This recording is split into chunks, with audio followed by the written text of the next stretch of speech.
사실 지난주에 제가 관계에 대해서 말씀을 드렸는데요. 이게 아버지 학교 끝날 되면 이제 부부가 같이 오거든요. 이제 아내들이 나와서 행복해졌다고 얘기합니다. 그래서 뭐가 행복해졌냐고 물어보면 별로 크게 대답하는 게 없어요. 그래서 제가 질문을 해요. 남편이 뭐 집을 바꿔줬냐? 다이아몬드 반지를 사줬냐? 또 핸드폰이라도 바꿔줬냐? 빽빽. 다 아니라는 거예요. 백 바꿔줬냐? 아니라는 거예요. 아니라는 거예요. 그럴 시간이 없었다는 거예요. 근데 왜 행복해졌어요? 그러면 대개 하는 얘기가 뭐냐면 이런 얘기를 해요. 그전에 남편이 내가 무슨 얘기해도 거들떠보지도 않았는데 요새는 내가 무슨 말하면 돌아선다는 거예요. 눈을 맞춰준다는 거예요. 그리고 뭘 부탁하면 옛날에는 그냥 뭉개고 있었는데 마지못해서 그냥 억지로 가서 하는 게 그게 보였는데 요즘에는 뭘 부탁만 하면 발딱 일어난다는 거예요. 그래서 가서 한다는 거예요. 웃으면서. 뭐가 바뀐 거예요? 반응이 바뀐 거예요. 태도가 바뀐 거예요. 그래서 행복하다는 거예요. 그러니까 우리가 예를 들어서 지난번에 내가 얘기했지만 성적 차이 때문에 못 산다고 그렇게 얘기하는데 성적 차이 때문에 갈등이 일어날 수 있지만 성적 차이 못 사는 건 그거 거짓말이거든요. 근데 많은 사람들이 이혼하면서 뭐라고 하냐면 성적 차이 때문에 못 산다고 그러거든요. 그게 아니라는 거예요. 여기 연애 결혼하시는 분들 있죠.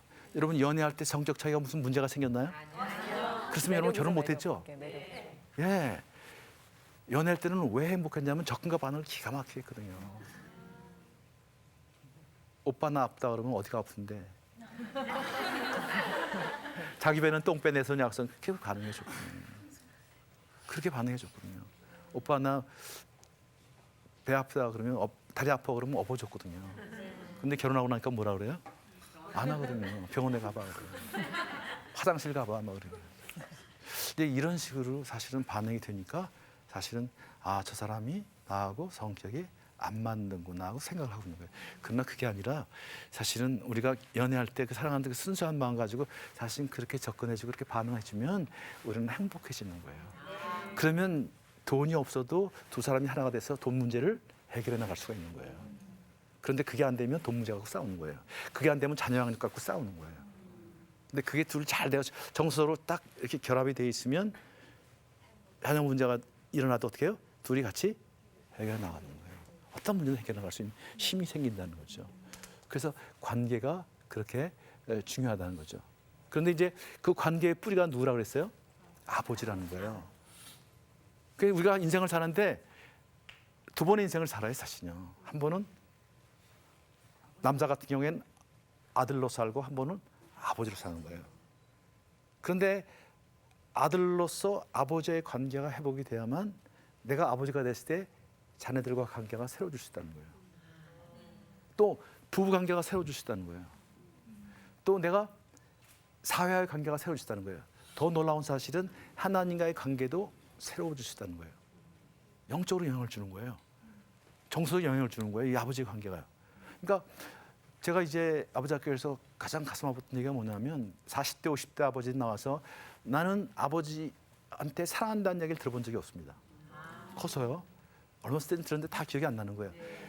사랑한다는 얘기를 들어본 적이 없습니다. 그래서 내가 우리 아이들한테 사랑한다는 이야기를 못하고 있다는 거예요. 들어본 적이 없으니까. 근데 이제 아버지 학교 하면서 아, 이걸 표현을 해야 하는구나. 사랑은 울려야 종이구나. 종은 울려야 종이구나. 사랑 반드시 표현해야 되구나. 그래서 자기가 이제 아이들 나타를 하겠다는 거예요. 그런데 안타까운 건 아버지한테 할 기회를 놓쳤다는 거예요. 아버지가 세상을 떠나셨다는 거예요. 그래서 이제 우리가 이렇게 권면합니다. 그러면 이 시간에 한번 아버지한테 사랑한다고 한번 고백해 보십시오. 그런 남자들이 말을 못해요. 가만히 있어요. 그리고 천정을 바라보고 있다가 눈을 감고 이렇게 외칩니다. 아버지 사랑합니다. 그래요. 아버지 사랑합니다. 그리고 다 우세요. 어떤 아버지들은 이 단에 엎드려져 가지고 말이죠. 그냥 이 가슴을 부여잡고 안고 막 가슴을 뜯으면서 울어요.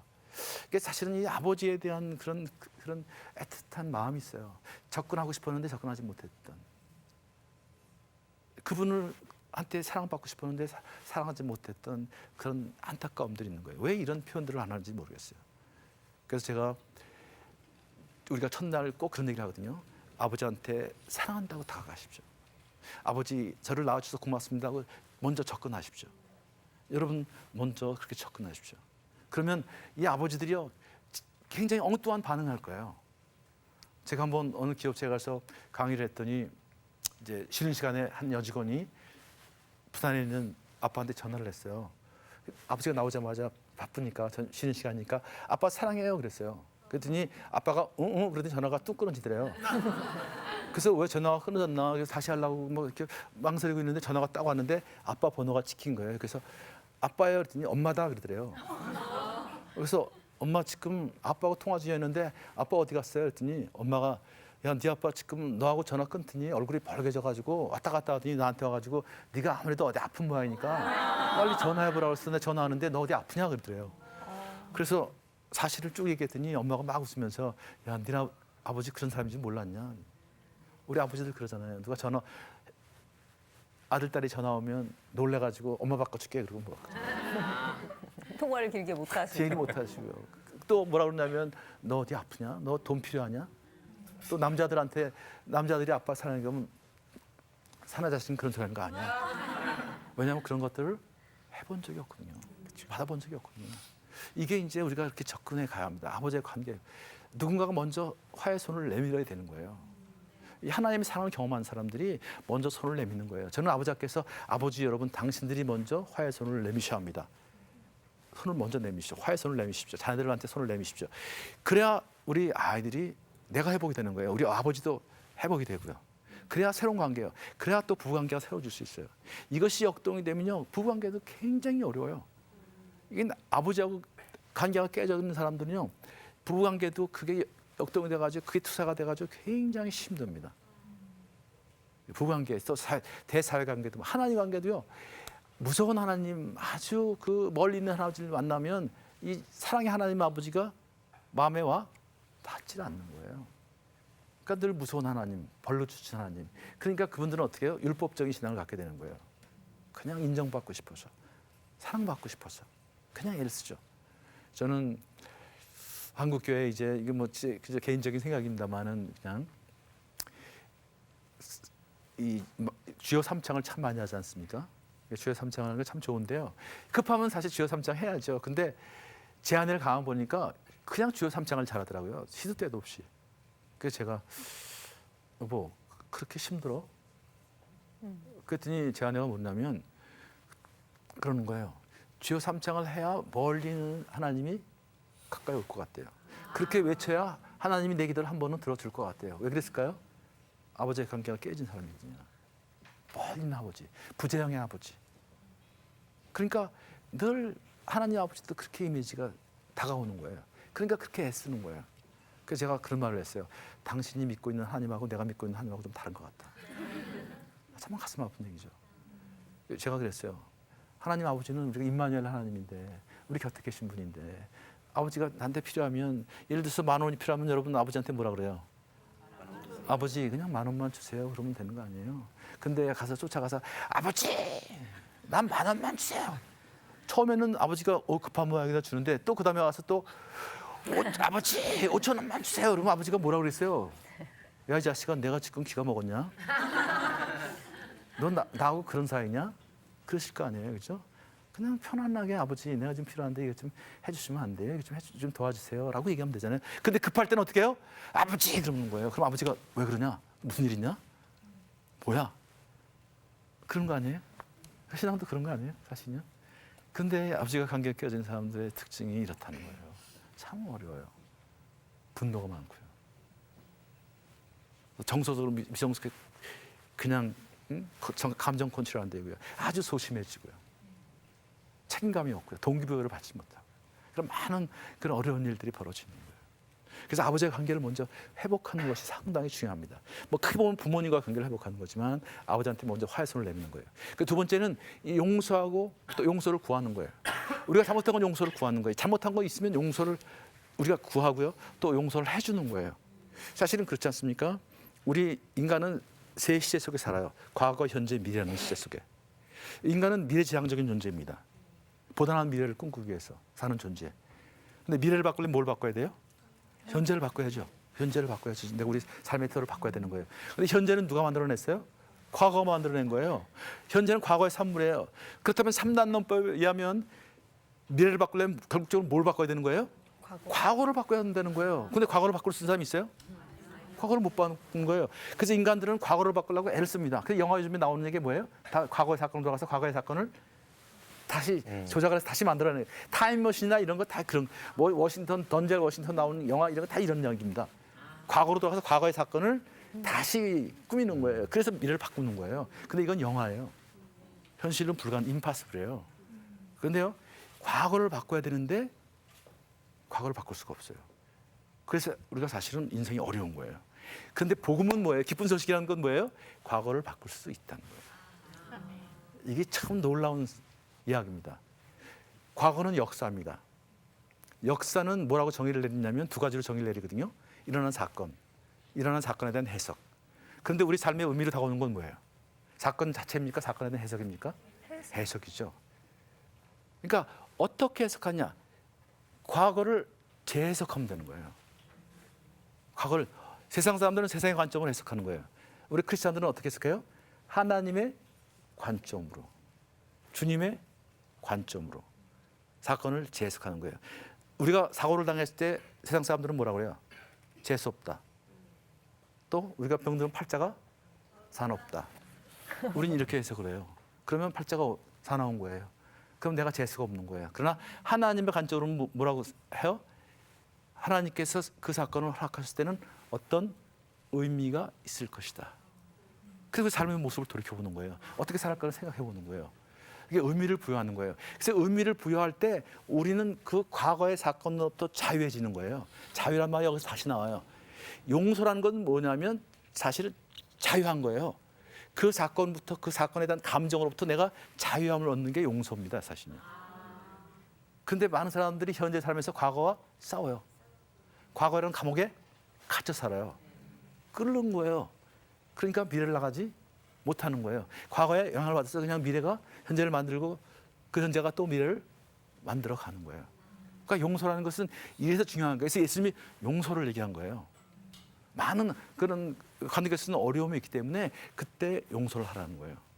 근데 그 용서는 어떻게 하냐면 그 사건을 하나님의 관점으로 보라는 거예요. 그리고 의미를 부여하라는 거예요. 자, 이것을 우리는 성경 어디서 할 수 있냐면 요셉의 이야기를 통해서 할 수 있는 거예요. 요셉이 여러분 팔려가죠. 형들에 의해서. 그래서 애굽에 팔려가는데 노예로 자 총리 대신했는데 형들이 왔어요. 형들이 죽을까봐 얼마나 두려웠겠어요, 그죠? 근데 요셉은 처음부터 알아봐요. 형들은 몰라보지만 그것도 사실은 의미가 있는 것 같아요. 자, 형들이 특히 이제 아버지가 세상을 떠났을 때는 더 무서워하죠. 그래서 거짓말까지 아버지가 이런 유언을 남겼다까지 말이죠. 행복하게 잘 살라고 그랬다 우리말로 하면 용서하고 그때 요셉이 그 얘기를 듣고 울었다고 얘기하면 그 성경에 나오거든요. 이렇게 내 마음을 몰라주는구나 형들이. 근데 참 놀라운 얘기를 합니다. 형들한테 뭐라고 그러냐면 당신들이 나를 이곳에 보낸 것이 아니라 하나님께서 보내셨다 그러잖아요. 누가 보냈어요 사실은요? 형들이 파른 거 아니에요. 그런데 요셉은 그걸 어떻게 해요? 그 뒤에 하나님의 주권, 하나님께서 허락하신 일. 그래서 당신들이 그런 일을 꾸몄지만 그건 하나님께서 하나님의 계획 안에 있었다. 이걸 얘기하는 거예요. 그러면서 뭐라고 의미를 보여요? 당신들과 당신들의 후손을 살리시려고. 그러니까 용서가 되는 거예요. 참 이게 놀라운 이야기입니다. 여기 아주 이 용서에 대한 복음이 있거든요.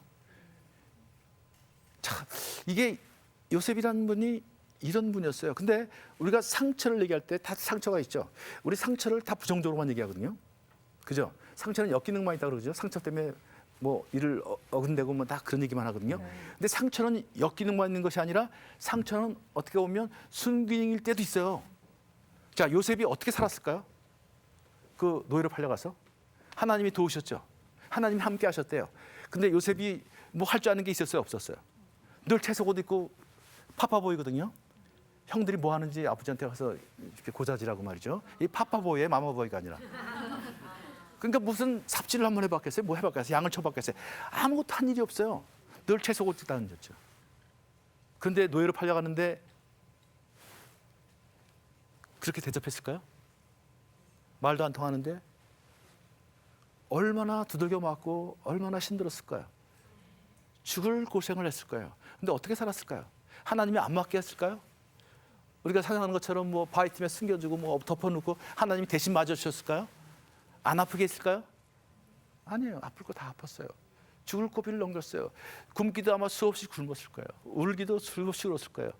차라리 이러는 것보다 죽는 게 낫지 않을까 그런 생각도 수도 없이 했을 거예요. 혼자서 그 17살 나이에 그 피 끓는 나이에 말이죠. 얼마나 힘들었겠어요. 그런 인생을 사신 분이에요.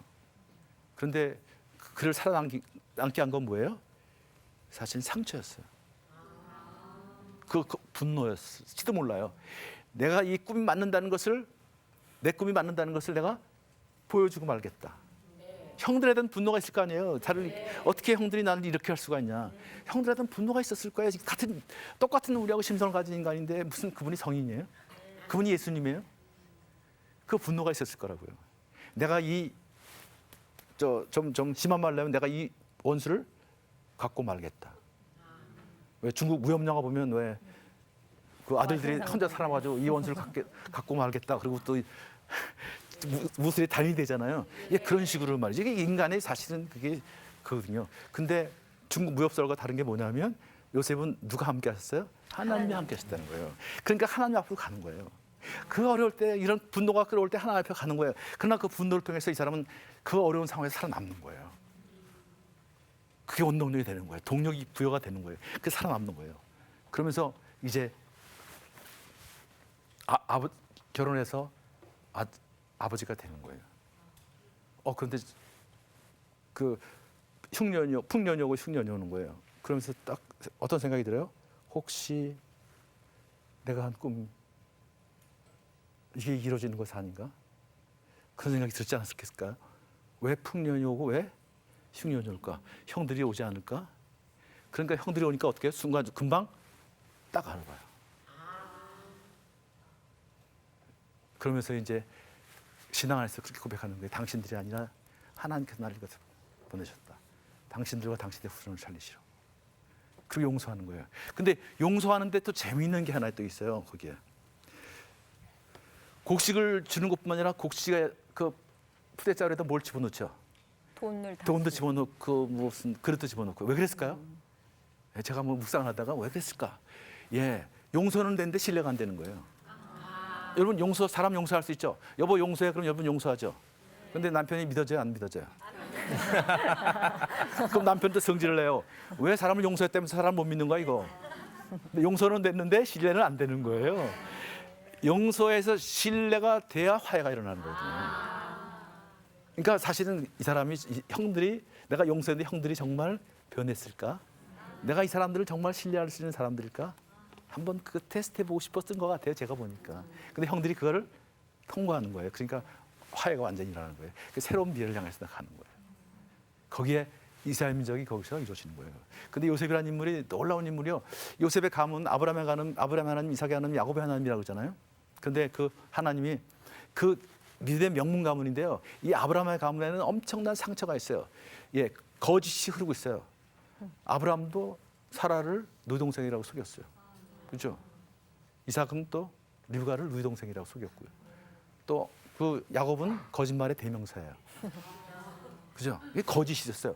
그 가문에는 또 뭐가 있었냐면 편애가 있었어요. 사라는 누굴 편애해요? 이삭을. 그죠? 또 르브가는 누굴 편애해요? 야곱을. 야곱은 누굴 편애했어요? 요셉을. 그러니까 편애가 있으면 돼야 안 돼요, 가정에?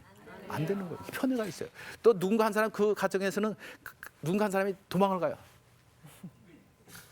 아브라함 때는 누가 도망을 갔어요? 이스마엘이. 이삭 때는요? 야곱이. 야곱 때는요? 요셉이 팔려가요. 이런 아픔이 있어요. 이게 믿음의 명문 가문의 실체입니다, 여러분. 그런 아픔이 흐르고 있다는 거예요. 그런 상처들이 대를 이어서 간다는 거예요. 상처들이요. 그런 영향들이 흐르고 있다는 거예요. 잘못됐냐? 그런 믿음이 계속 그 하나님 믿는 믿음이 함께 가고 있었지만 그런 상처도 함께 가고 있었어요. 근데 요셉이라는 인물이 어떻게 했어요? 그 상처를 다 끊는 거예요. 거긴 편애가 없어요. 떠나질 않아요. 축복한데도 어떻게 해요? 아브라함 그 야곱한테 장자를 오른손 앞에 놓고 차자를 왼손 앞에 놓잖아요. 그러니까 아버지가 이렇게 하니까 아버지 그렇게 하시면 안 됩니다. 그 아픔을 자기가 아니까. 근데 야곱이 뭐라 그래요? 다 안다, 다 안다. 참 요셉이라는 인물이 대단한 인물입니다. 거기서 사실 이스라엘 민족이 이루어지는 거죠.